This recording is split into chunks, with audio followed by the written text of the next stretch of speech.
Welcome back. आज हमारा topic रहेगा dual nature of matter and radiation.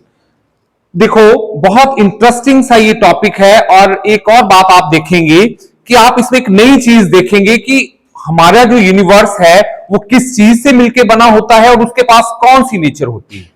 Okay, तो देखो, जो हमारा यूनिवर्स है that is made up of two things, one is matter and one is radiation.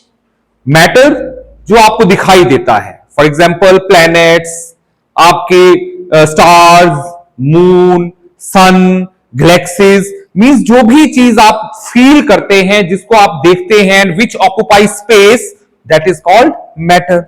And जो चीज आपको दिखाई नहीं देती है लेकिन आपको पता है कि है, जैसे फॉर एग्जाम्पल सन से अर्थ के ऊपर जो आपकी हीट पहुंचती है, that is in the form of radiation.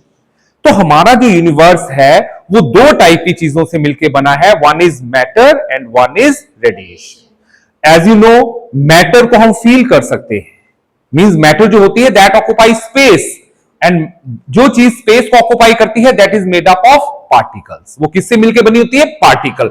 तो मींस आपको ये चीज अंडरस्टूड है कि मैटर के पास जो है वो कौन सी नेचर है? मैटर के पास जो नेचर है पार्टिकल। मींस इसको हमें प्रूव करने की जरूरत नहीं है, बिकॉज आप अपने आसपास भी देखेंगे, आप जो भी आप चीज देखते हैं, फॉर एग्जाम्पल ये आपका सिंपल जो पेन है, तो पेन क्या है? मैटर। और मैटर जो है इसको मैं फील कर पा रहा हूं, and it is made up of particles. Particle means atoms या मॉलिक्यूल्स। ओके, तो मींस मैटर के पास पार्टिकल नेचर होती है, ठीक है।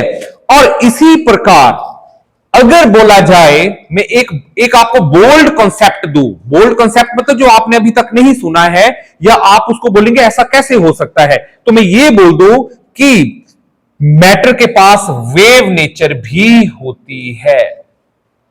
मींस जो मैटर है वो वेव अमिट करती है, मींस कि मैटर जो है वो वेव की तरह भी बिहेव कर सकती है। तो ऐसा सुनने में अजीब लग रहा है ना कि हम ये बोले कि ये पेन जो है वो वेव नेचर भी एग्जिबिट करता है।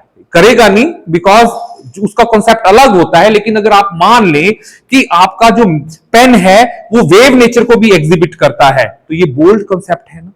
तो एक साइंटिस्ट हुए डी ब्रॉगली, एक साइंटिस्ट थे जिनका नाम था डी ब्रॉगली। उन्होंने ये बोल्ड कॉन्सेप्ट दिया था कि जो मैटर है उसके पास वेव नेचर भी होती है, और उन्होंने उसको नाम दिया था मैटर वेव्स। क्या नाम दिया था? Matter waves. मतलब वो जो वेव्स एमिट करता है मैटर, उसको बोलते हैं मैटर वेव्स, ठीक है। और उसी प्रकार अब दूसरा किससे मिलके बना है? रेडिएशन। किससे मिलके बना है? रेडिएशन। तो अगर मैं बात करूं रेडिएशन की, अगर मैं बात करूं रेडिएशन की, तो जो रेडिएशन है, अब रेडिएशन जो है उसके पास आपको कौन सी नेचर पता है? वेव। मतलब जो रेडिएशन है that moves in like this form, मतलब वो वेव की तरह चलती है। तो मतलब ये पता है आपको कि इसके पास कौन सी नेचर है? वेव। कि आपके पास सन से आपके अर्थ के ऊपर जो हीट पहुंचती है या जो लाइट पहुंच रही है, that is in the form of electromagnetic waves. तो ये तो पता है कि ये इलेक्ट्रोमैग्नेटिक वेव्स होती हैं इसके पास, मींस कि जो रेडिएशन है that behaves like a wave. लेकिन मैं बोल दूं कि जो रेडिएशन है वो पार्टिकल नेचर भी एग्जिबिट करता है। मतलब जो वेव है वो पार्टिकल नेचर भी एग्जिबिट करता है। तो ये भी क्या हुआ? एक बोल्ड कॉन्सेप्ट हुआ। तो अब देखो बेटा, ये क्यों ऐसा बोला गया? देखो, सबसे पहले तो जो वेव की पार्टिकल नेचर की खोज हुई थी, मतलब जो वेव की पार्टिकल नेचर की खोज हुई थी, और वो कौन से साइंटिस्ट थे जिन्होंने सबसे पहले इसको खोजा था? वो थे हर्ट्ज। हर्ट्ज ने 1887 में एक फिनोमिनन दिया था जिसका आपको पता होगा, फोटो इलेक्ट्रिक इफेक्ट। क्या कौन सा फिनोमिनन बताया था? Photo electric effect. तो 1887 में जो हमारे हर्ट्ज साइंटिस्ट थे, उन्होंने फोटो इलेक्ट्रिक इफेक्ट के बारे में बताया था। मतलब आपको कोई कोई आपको बोले कि फोटो इलेक्ट्रिक इफेक्ट किसने डिस्कवर किया था, तो हर्ट्ज।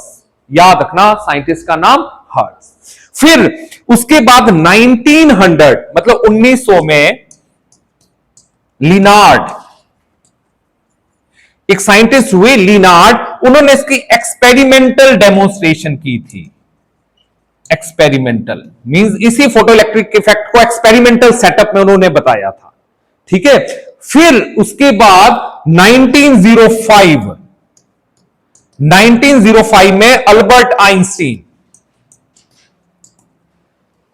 आइंस्टीन ने फोटो इलेक्ट्रिक इफेक्ट को एक्सप्लेन किया था क्वांटम फिनोमिनन के ऊपर। मतलब बेसिकली जो ये अल्बर्ट आइंस्टीन थे, इनकी कंट्रीब्यूशन ज्यादा थी, क्योंकि उन्होंने उस फोटो इलेक्ट्रिक इफेक्ट को एक्सप्लेन कर दिया क्वांटम फिनोमिनन के साथ। मींस उन्होंने बताया कि जो वेव होती है उसके पास जो पार्टिकल नेचर होती है, मींस जो पार्टिकल होता है उस पार्टिकल को बोलते क्या है, तो उन्होंने उसका नाम दिया था फोटोन। क्या नाम दिया था? फोटोन। तो अब आप देखो समझ गए होंगे कि जो वेव है वो पार्टिकल नेचर भी एग्जिबिट करती है, और उस पार्टिकल को उन्होंने नाम दिया था फोटोन। तो अब आपको कोई पूछे जो मैटर थी, जो वेव्स की तरह बिहेव करती थी, वो किसने बताया था? डी ब्रॉगली ने, और उन्होंने उसको नाम देती थी मैटर वेव्स या डी ब्रॉगली वेव्स बोलते हैं उनको। तो एक तरफ हम पढ़ेंगे डी ब्रॉगली वेव्स के बारे में, क्योंकि वेव नेचर तो देखो हमारे पास जो मैटर की पार्टिकल नेचर तो पता ही है, उसको नहीं पढ़ेंगे क्योंकि matter is made up of particle, that is understood. लेकिन matter behaves like a wave, वो हमें पता नहीं है, तो हम उसको इस टॉपिक में पढ़ेंगे, और उन वेव्स को हम बोलते हैं डी ब्रॉगली वेव्स या मैटर वेव्स। तो एक आपने पढ़ना है डी ब्रॉगली वेव्स या मैटर वेव्स, और दूसरी तरफ वेव की, रेडिएशन की वेव नेचर तो आपको पता है, तो उसको नहीं पढ़ेंगे। और बेटा मैं अभी आपको बताऊंगा कि कौन से फिनोमिनन, ये भी कोई ऐसा थोड़ी नहीं दिमाग में आ गया कि वो जो हर्ट्ज थे या आपके आइंस्टीन थे तो उन्होंने ऐसे ही बोल दिया कि जो हमारी जो वेव है वो पार्टिकल नेचर एग्जिबिट करती है। कोई ना कोई कारण तो रहा होगा कि जब उन्होंने बताना है आपको कि हमारी जो वेव है उसके पास पार्टिकल नेचर होती है, तो क्यों उन्होंने ऐसा बोला था वो भी मैं आपको बताऊंगा। लेकिन अभी आप इतना जरूर समझ गए होंगे कि हमने एक तरफ पढ़ना है पार्टिकल नेचर ऑफ वेव, जिसको कि हम फोटोन बोलते हैं, और उसमें हम पढ़ेंगे फोटो इलेक्ट्रिक इफेक्ट, और फिर हम उसमें पढ़ेंगे आइंस्टाइन कॉन्ट्रीब्यूशन, कि आइंस्टीन ने एक फोटो इलेक्ट्रिक इक्वेशन दी थी, और उसी फोटो इलेक्ट्रिक इक्वेशन के ऊपर जो है वो फोटो इलेक्ट्रिक एमिशन के लॉज को एक्सप्लेन किया था। तो वो इस वक्त आपका टॉपिक होगा, means Einstein photo electric equation, Einstein explanation of photo electric emission laws. ठीक है, तो आपको इतना पता चल गया कि मतलब जो हमारी जो वेव है उसके पास एक पार्टिकल नेचर भी होती है, जिसको कि हम फोटोन या क्वांटम थ्योरी से एक्सप्लेन कर सकते हैं। और दूसरी तरफ आपको यह भी पता चल गया कि जो मैटर है उसके पास एक वेव नेचर होती है, और उन वेव्स को हम बोलते हैं डी ब्रॉगली वेव्स। अब ऐसा क्या जरूरत पड़ी कि इसको इकट्ठा पढ़ने की जरूरत पड़ी कि dual nature of matter and radiation. तो ड्यूल नेचर कौन कौन सी हुई? एक होगी पार्टिकल नेचर और एक होगी वेव नेचर। लेकिन हम ड्यूल दोनों को इकट्ठा क्यों पढ़ा? क्योंकि मैंने आपको बताया कि जो हमारा यूनिवर्स है that is made up of two things, one is matter and radiation. तो अगर रेडिएशन के पास ड्यूल नेचर होगी, अगर रेडिएशन के पास ड्यूल नेचर होगी, तो मैटर के पास भी ड्यूल नेचर होना जरूरी है। क्यों? क्योंकि अदरवाइज हमारा यूनिवर्स क्या हो जाना था? अनस्टेबल। क्योंकि आपको पता है ना, सेम नेचर की चीजें इकट्ठी रह सकती है, डिफरेंट नेचर की चीजें इकट्ठी नहीं रह सकती। अगर आप सोचें कि एक की पार्टिकल नेचर थी और एक के पास वेव नेचर थी और दोनों इकट्ठी रह रही हैं, दैट इज नॉट पॉसिबल। तो मतलब अगर हमारे पास जो वेव के पास ड्यूल नेचर थी, किसकी? पार्टिकल और वेव, तो इसका मतलब मैटर के पास भी ड्यूल नेचर होना जरूरी है, क्योंकि दोनों यूनिवर्स में एक साथ स्टेबल रह रहे हैं। अंडरस्टैंड? तो अब मैं आपको बताता हूं कि जो हमारे आइंस्टीन थे या जो हमारे साइंटिस्ट थे हर्ट्ज, लिनार्ड, मतलब जो हमारे इनकी कंट्रीब्यूशन रही है टू शो दैट कि वेव जो है उसके पास पार्टिकल नेचर होती है। कैसे पता चला? देखो हमारे ना कुछ फिनोमिनन्स होते हैं, जो वेव है या रेडिएशन है, कुछ फिनोमिनन्स को शो करती हैं। जैसे फॉर एग्जांपल आपके पास फिनोमिनन्स होते हैं, हम यहां पे हम लेते हैं फॉर एग्जांपल, हम यहां पे जो लेंगे वो लेंगे पार्टिकल नेचर ऑफ रेडिएशन। कौन सी नेचर लेंगे? हम लेंगे पार्टिकल नेचर ऑफ रेडिएशन, क्योंकि मैंने अभी आपको बताया कि रेडिएशन के पास वेव नेचर होती है, उसको स्टडी करने की जरूरत नहीं है। अब देखो वो पार्टिकल नेचर तक पहुंचे कैसे, क्योंकि कुछ फिनोमिनन थे, जैसे मैं यहां पे आपको नाम लिखता हूं, जैसे इंटरफ्रेंस। इंटरफेरेंस ये ऑप्टिक्स वाले यूनिट का टॉपिक है, जो ऑप्टिक्स हम पढ़ेंगे उसका ये टॉपिक है। इंटरफ्रेंस, इंटरफ्रेंस मतलब होता है दो वेव्स का आपस में मिलना। जैसे फॉर एग्जांपल ये एक वेव है और ये दूसरी वेव है, तो ये जब दोनों आपस में मिलती हैं तो उस फिनोमिनन को बोलते हैं इंटरफ्रेंस। ठीक है, इसी प्रकार एक फिनोमिनन होता है डाइफ्रैक्शन, ये भी ऑप्टिक्स का फिनोमिनन है। और इसी प्रकार एक फिनोमिनन और होता है पोलराइजेशन। पोलराइजेशन ये भी ऑप्टिकल फिनोमिनन है।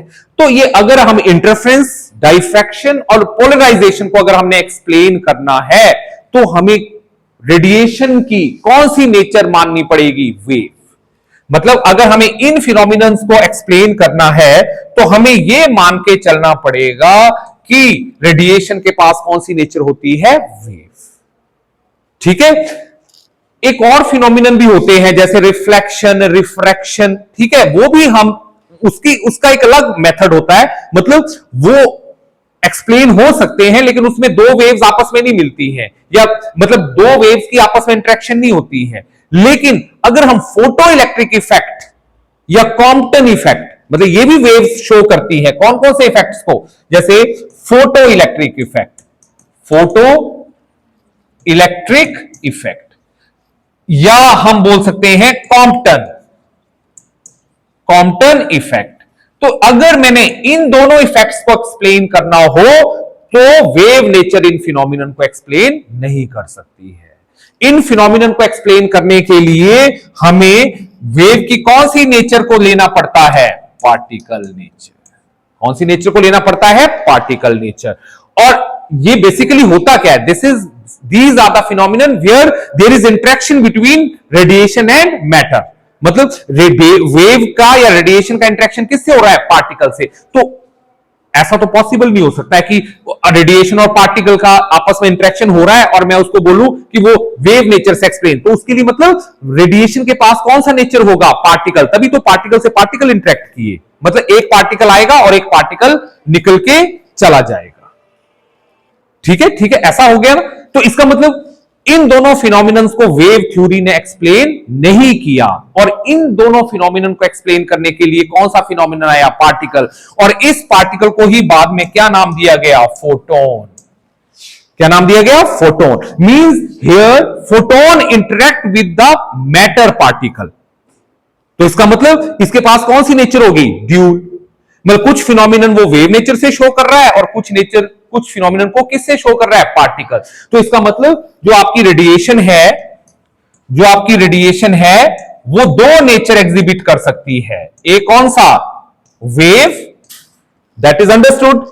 और दूसरा कौन कर सकता है? पार्टिकल। तो इसका मतलब रेडिएशन के पास कौन सी नेचर आ गई? ड्यूल।